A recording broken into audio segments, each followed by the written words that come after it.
If you with it, drop it.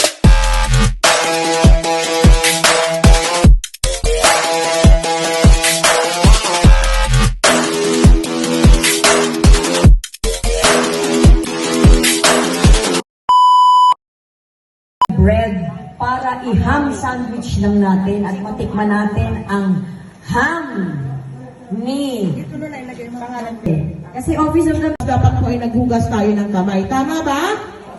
Ano pa? Ano pa dapat tandaan sa hands? Dapat tayo ay walang... Ang mga kuko po nila maiksi. Napapansin nyo ba hindi sila nag-gloves? Pero po yan, malinis na malinis ang kamay niyan. At the same time, ang kuko nila pudpud na pudpud. And dapat po sa hands, dapat natin tandaan, wala po tayong any accessories na meron doon. Bakit? What if kung may singsing ka, nalaglag, paano kung yung singsing mo tig-20 lang? Di ba, kinakalawang yon? Ang kintab sa labas. Pero yung loob, kinakalawang. Mapapansin nyo yan, kapag tinanggal nyo yung singsing nyo, namumuti yung balat. Di ba? So, yan po yung mga dapat natin iwasan. Kahit hindi man yan malaglag sa pagkain na inyong hinahawakan, malaki pa rin ang chance na malason yan. Kasi ang buhok ay nakapusod, nakatali. Pag walang hairnet, pwedeng gumamit ng panyo. Ano, next? So, kailangan natin ng 1 cup of sugar. Okay, sige ate, ano ka na? Oo, dito ka na. Makikita ka ba nila dyan? Dito ka na lang din. Alam nyo kung bakit white? Kasi white ang meat ng chicken. Kaya ang gagamitin po natin is white din. So, eto dito muna be, separate bowl muna. Kasi lulutuin natin yan. Yes. So, 1 cup. Okay lang. O, sige, gusto mo ng kutsara? Okay lang. Okay. Next ng 1 cup sugar, kailangan natin ng 1/2 teaspoon of curing salt. Bakit tayo gagamit ng curing salt? Kasi ang gagawin natin is pang negosyo. Sige pa, boss. Hindi, dito.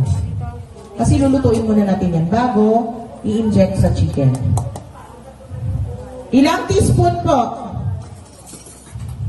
1.5 teaspoon. 1/2 lang. Iyan po. 1 cup po. Ayan na, Ben. Sige, okay na yan. Basta kung ano binigay ko sa'yo, yun na yun. Tamam. Yes po. And then, 2 cups. Pwede po kami makahingi ng isang pitchel na tubig. Tita. Pinita, paano ng isang pitcher din? And then, mag-add po tayo ng 1 tablespoon of refined salt. Huwag po kayo gagamit ng iodized salt, ha? Pwede pong rock salt or refined salt. Ano, be? Kaltasan mo. Yan.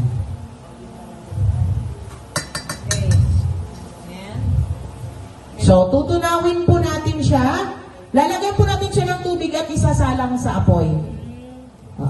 So, si ate na lang doon magsalang sa apoy. And then, set aside po muna natin to. Kasi, pag kumulo po yan, palanamigin pa po natin bago po siya i-inject doon sa chicken. Okay po? Okay. So, next. Isang pitcher, ma'am. Isang pitcher. Ano, hindi po? Dalawang. Tapos, pagka natunaw na pabalik ako dyan sa mga tatlo. Okay na ito, ma'am. Oo, sige. Sige. Okay. Sige. Iwan na lang yung tubig dyan. Part ng baboy.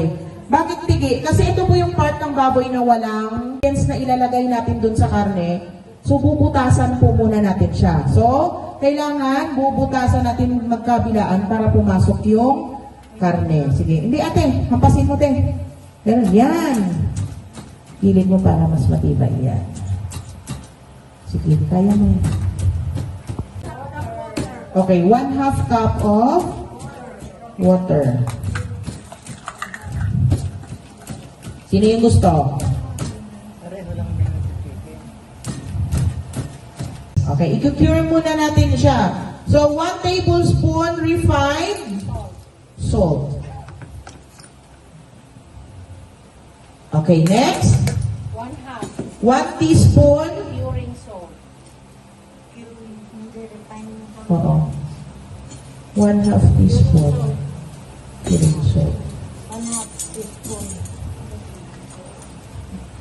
Okay, next. 1 teaspoon phosphate.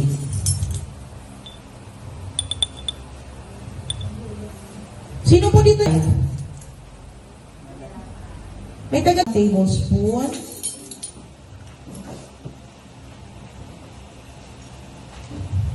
And then 1 cup of water.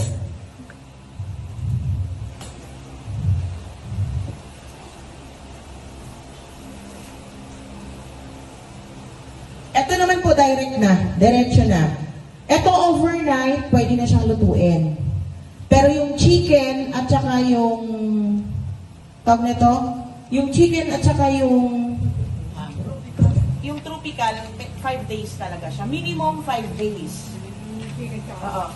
Sino po yung nakakakain ng ng ham ng everlasting? Everlasting ham, sino yung nakakakain nun? Nasa tray. Ayan. Yung tigwa 1,000 ang kilo. Yung pinakadala ni Ma'am Joy. Meron sa Quiapo, pero sa Marikina ang kanilang Saan? Opo. 1,500, 1,700. Yes, opo. Excellent. Sino yung nakatikim nun? May nakatikim na ba nun? Anong lasa? Kasi puro siya. Ganyan, ito, ganyan.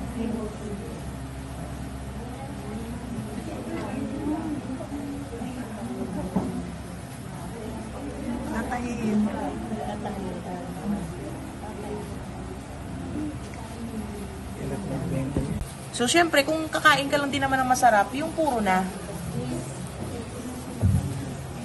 Maganda na sana kung maganda yung pagkain sila. Ayan.